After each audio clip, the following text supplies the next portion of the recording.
pas vers une crise de régime, et là, tout est possible. De toute façon, s'ils continuent comme ça à afficher leur désaccord, ils vont tous mourir ensemble, parce qu'ils sont certes concurrents, mais en même temps, ils sont solidaires. C'est-à-dire que le président de la République a besoin de Michel Barnier, comme il a besoin des Républicains, parce que sinon, son groupe parlementaire est inférieur en nombre à celui du nouveau Front populaire. Et dans le même temps, les Républicains ont besoin du macronisme pour pouvoir survivre. Dans l'hypothèse où le gouvernement ne tiendrait pas et que Marine Le Pen provoquerait une motion de censure et donc on se dirigerait vers une dissolution, à la fois, et les Républicains et les membres de Renaissance perdraient en siège, comme c'était le cas lors des dernières élections législatives. Et l'autre point le plus important, je pense, c'est qu'il y a une convergence de leur électorat d'un point de vue programmatique. Alors, ils affichent maintenant des différences d'un point de vue fiscal ou d'un point de vue migratoire, etc.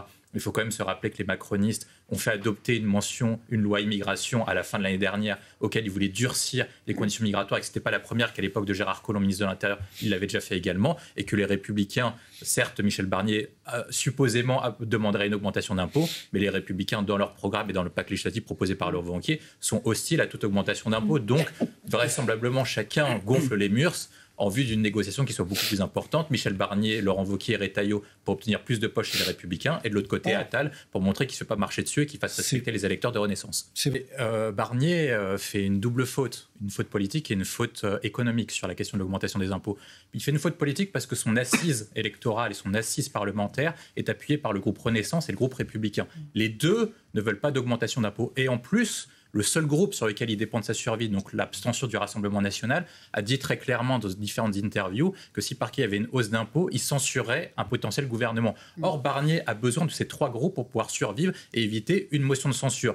Donc peut-être qu'il arrivera à l'expliquer, mais en tout cas, dessus, il met un totem, parce qu'il faudrait regarder le détail exactement, mais il met un totem qui le met en position difficile vis-à-vis, d'une part, de l'Élysée, en raison de la politique menée par Emmanuel Macron, deux, des groupes parlementaires dirigés par Attal, Wauquiez et Le Pen, et en plus vis-à-vis de l'opinion publique qui ne veut pas forcément d'augmentation d'impôts. Sur la question... Est-ce que vous imaginez que c'est 1% des gens là? Non, mais on parle de 1% des gens. C'est en ce sens que ces augmentations d'impôts, elles sont différentes par le passé. Je vais y arriver. Sur la question économique, il y a 2 points précis sur la question économique. La première, c'est la question de l'attractivité française. Emmanuel Macron a eu beaucoup de défauts sur sa politique économique, notamment sa gestion Covid et la dette qu'il laisse. Pour autant, il y a une chose que tous les pays européens lui reconnaissent, c'est l'attractivité fiscale, l'attractivité économique de la France qui est passée au premier plan, notamment devant la City et devant Berlin et devant Francfort. C'est-à-dire qu'actuellement, en raison des paysages, de l'infrastructure, etc., et de la nouvelle politique menée par le président de la République, la France est le pays le plus attractif et qui reçoit le plus d'investissements directs étrangers. Et l'autre point qui est le plus important, c'est que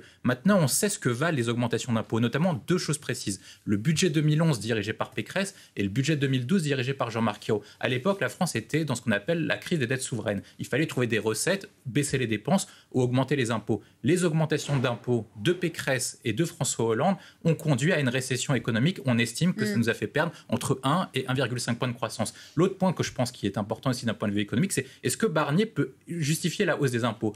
Effectivement, ça se défend. Par contre, il y a 2 indicateurs qui sont négatifs. Le premier, c'est que la France est championne du monde des prélèvements obligatoires, 48% de prélèvements obligatoires. L'autre point qui rend ça difficile, et je pense qu'il va justifier de ça dessus, c'est de dire qu'il va baisser massivement les dépenses publiques et que pour justifier cette baisse des dépenses publiques, il va faire porter des hausses d'impôts sur les plus privilégiés. Mais s'il défend comme ça et qu'il fait des augmentations d'impôts qui sont très ciblées, ça peut se justifier, ça peut se défendre. Si par cas, il annonce que ça va être des augmentations d'impôts, je pense qu'il va tuer la croissance et la confiance. Mais c'est exactement ce qu'il a dit. Il n'a pas parlé de...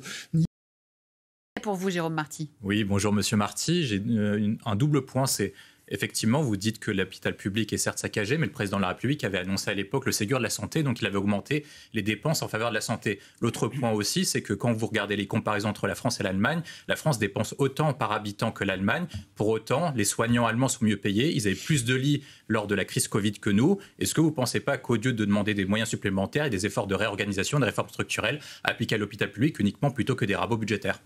Il y a 1 an ou 2 au pied de l'Assemblée nationale. William Tay.